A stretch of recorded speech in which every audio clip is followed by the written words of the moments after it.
Nick Foley is out at the Hopkins Airport right now. Let's bring him into the conversation. Good afternoon, Nick. What can you tell us?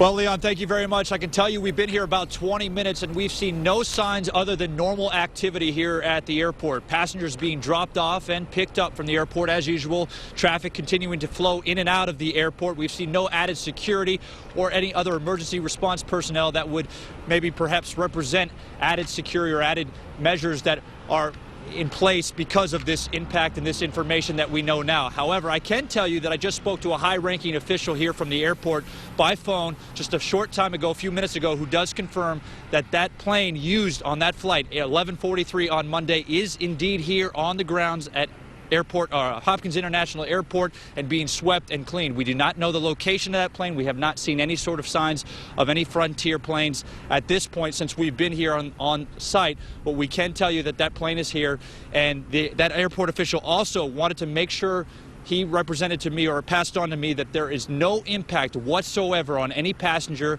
that is going to be in and out of this airport for normal flights for today or any point in the near future as well. Also, you may have also passed this along, but there is a scheduled press conference at 2 o'clock at City Hall to discuss the impact of this information here on the folks here in this Northeast Ohio region. Reporting from Cleveland-Hopkins International Airport, I'm Nick Foley, News Channel 5. Back to you, Leon. Okay, thank you, Nick. And you might want to stay powered up in case something happens out there. Keep us apprised of how it is going right now. It says a 2 o'clock news conference scheduled for Cleveland City Hall. No doubt Mayor Frank Jackson and certainly airport officials will be speaking to this issue. As Nick just reported, that airplane has been removed from rotation, and as we've been reporting for the last half hour or so, that airplane, that Frontier Airlines flight number 1143. That particular airplane has been removed from rotation right now and is being scrubbed down by health officials. Sarah Buttison, you're standing by with more news. Sarah, what do you have? Leon, the CDC is now saying it is stepping up its Ebola response after admitting it could have done more at the beginning. They will now send a rapid response team to any hospital in the country that diagnoses another Ebola patient. Their goal, they say, is to make sure doctors and nurses stay safe. I also have a news release here from the CDC about the second patient in Texas, the second healthcare worker who was diagnosed with Ebola. The CDC is asking that all 132 passengers, as we've been saying, all 132 passengers on Frontier Airlines Flight 1143 from Cleveland to Dallas-Fort Worth on October 13th, go ahead and give the CDC a call. They say at 1 p.m. today, public health professionals will begin interviewing passengers who are on that flight about that flight. They'll be answering their questions and arranging follow-up. The CDC says any individual who is on that flight who is determined to be any potential risk will be actively monitored.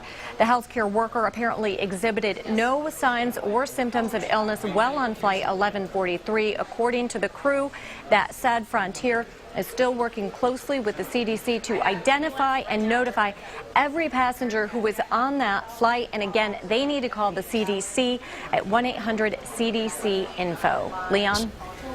Okay, thank you, Sarah. John Kosick, I know you're standing by on the telephone. We've got a couple of minutes to go on this before we begin our noon newscast. John, what can you add to this conversation right now from your vantage point and what you've been listening and seeing?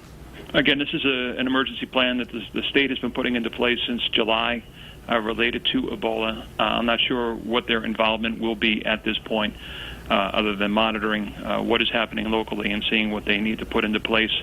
And we're just waiting to see and hear from officials where things actually do stand. We don't want to get ahead of ourselves with anything, and I'm sure they do too. But they just know that, these procedures that they have put into place, that they put into place for a reason, and it was a good thing, obviously, that we went through any kind of drill that we went through yesterday to know that, okay, we are all on the same page. We are all on the same page. We're certainly trying to get on that same page. If Nick Foley's, if his microwave live shot is still up, I want to bring Nick back in. Nick, can you tell us, if you can hear my voice right now, have Hopkins Airport officials said exactly where that plane is was being held right now as they continue to clean it?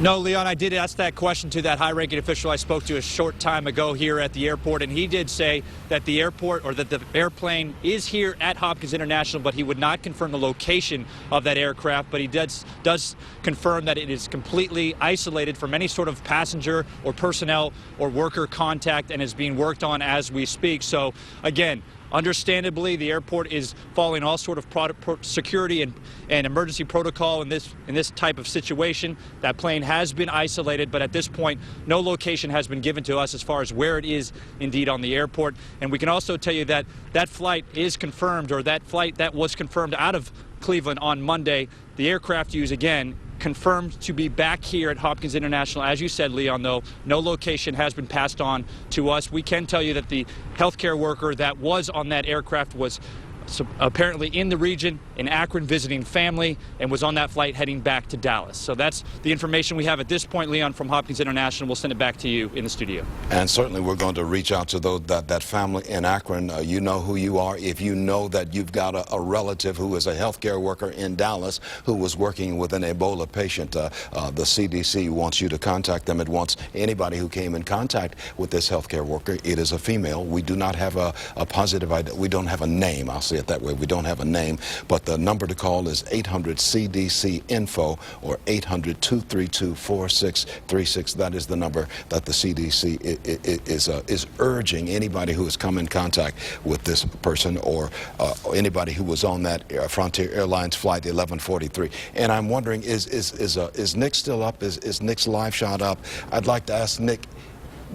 But one of the things we want to ask, he's not quite ready. He is gathering information right now. But one of the questions that will be asked certainly at Cleveland City Hall at 2 o'clock this afternoon is if that airplane is on a shuttle back and forth between Dallas and Cleveland, if that is its normal routine. And of course, they will be talking to all the crew members who were on there. Frontier Airlines certainly will keep up with that. But once again, the number to call for the CDC is 800-232-4636. You see that number at the bottom of the screen, 800-CDC-INFO. If you are on Frontier Airlines flight number 1143, Monday evening, Cleveland to Dallas on October the 13th, a second healthcare worker who was on that airplane has come down with Ebola. I'm Leon Bibb. This has been a special report. I'm going to join you shortly with more news on News Channel 5 at the noon hour. I'll be back in just a moment.